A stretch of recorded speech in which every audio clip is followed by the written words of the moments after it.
Hello everyone, welcome back to our channel. ఇవాళ మన recipe వచ్చేసి కాస్త స్పెషల్ అని చెప్పొచ్చు. ఎందుకంటే మన ఆంధ్ర వాళ్ళు, తెలంగాణ వాళ్ళకన్నా కూడా యూపీ, బిహారీ వాళ్ళకి బాగా ఫేమస్ రెసిపీ అనమాట. వాళ్ళు పెరుగన్నంలో కానీ, చపాతీతో కానీ, లేకపోతే పరోటాతో ఏది తిన్నా కానీ సైడ్ డిష్గా ఈ మిర్చిని పెట్టుకుంటారు. ఈ మిర్చి టేస్ట్ అయితే మాత్రం చాలా బాగుంటుందండి. తప్పకుండా ట్రై చేయండి. చాలా ఈజీ చేసుకోవడము. ఒకసారి చేసి పెట్టుకున్నామంటే చాలు 10 నుంచి 15 రోజుల వరకు నిల్వ ఉంటాయన్నమాట.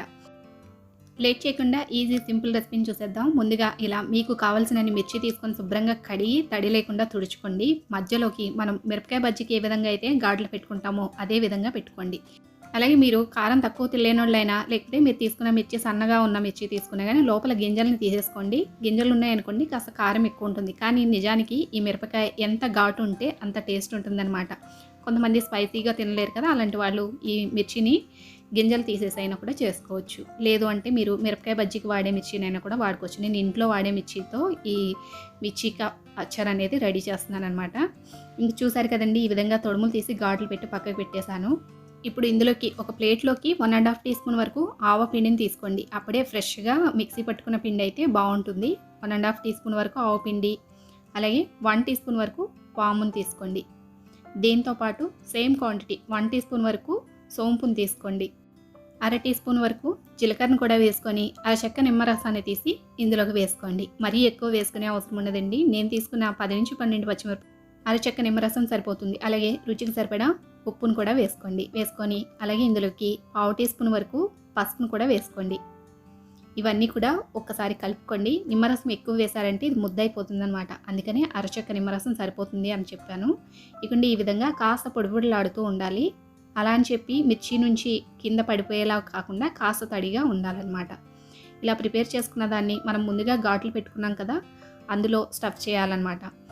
మనం మిరపకాయ బజ్జీకి వాము, ఉప్పు ఏ విధంగా స్టఫింగ్ అదే చేస్తామో సేమ్ అదే విధంగా స్టఫ్ చేయండి. ఈ చివరి నుంచి ఆ చివరి వరకు కూడా ఈ మసాలా ఉండేట్టుగా చూసుకుంటే కొరికినప్పుడు మిర్చికి చివరి కూడా మసాలా అనేది వస్తుందన్నమాట. చూసారు కదా, ఈ విధంగా మిగతా అన్నీ కూడా స్టఫ్ చేసుకోవాలి. అలాగే మీరు ఎక్కువగా ఘాటు తినలేము అనుకున్న వాళ్ళు మిరపకాయ బజ్జీలో లావుగా ఉన్న మిర్చి ఉంటాయి కదండి, అవైనా కూడా చేసుకోవచ్చు. వాటితో కూడా టేస్ట్ బాగానే ఉంటుంది.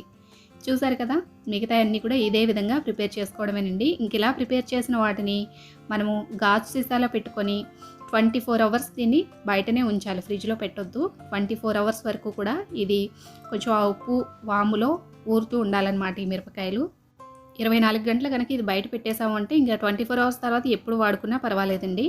కానీ ఫ్రిడ్జ్లో పెట్టుకొని వాడుకోవాలి మిగతా రోజులన్నీ కూడా. ఎందుకంటే బయట ఉంటే కనుక పాడైపోతాయి. అందుకని తప్పకుండా ఫ్రిడ్జ్లోనే పెట్టుకోవాలి.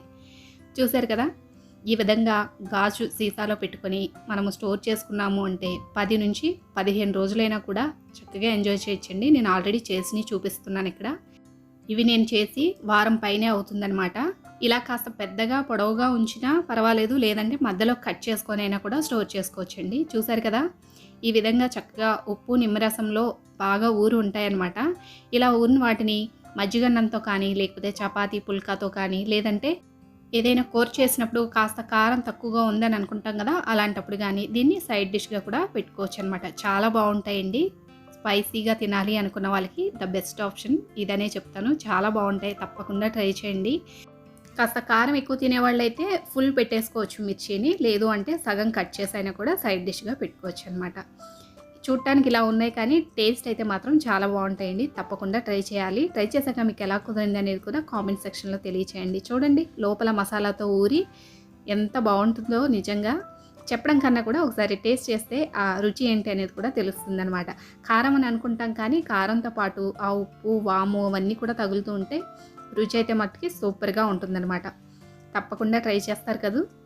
అలాగే ఇంకొక విషయం ఏంటంటే, బాటిల్లో పెట్టిన తర్వాత మధ్య మధ్యలో ఇలా దీన్ని రౌండ్గా తిప్పుతూ ఉండండి. అప్పుడు ఇందులోంచి కొంచెం వాటర్ బయటకు వస్తాయి కదా, ఆ వాటర్ అనేవి ఉప్పు కారం అన్నీ కూడా ఈవెన్గా స్ప్రెడ్ అవుతాయి అన్నమాట మిర్చి అన్నిటికీ. ఇంక ఇవాళకి ఇదేనండి రెసిపీ. మరొక మంచి రెసిపీతో మళ్ళీ కలుస్తాము. ఈ వీడియో మీకు నచ్చినట్లయితే లైక్ చేయడం మాత్రం మర్చిపోకండి. అలాగే మన ఛానల్ కూడా సబ్స్క్రైబ్ చేసుకోండి. Thanks for watching.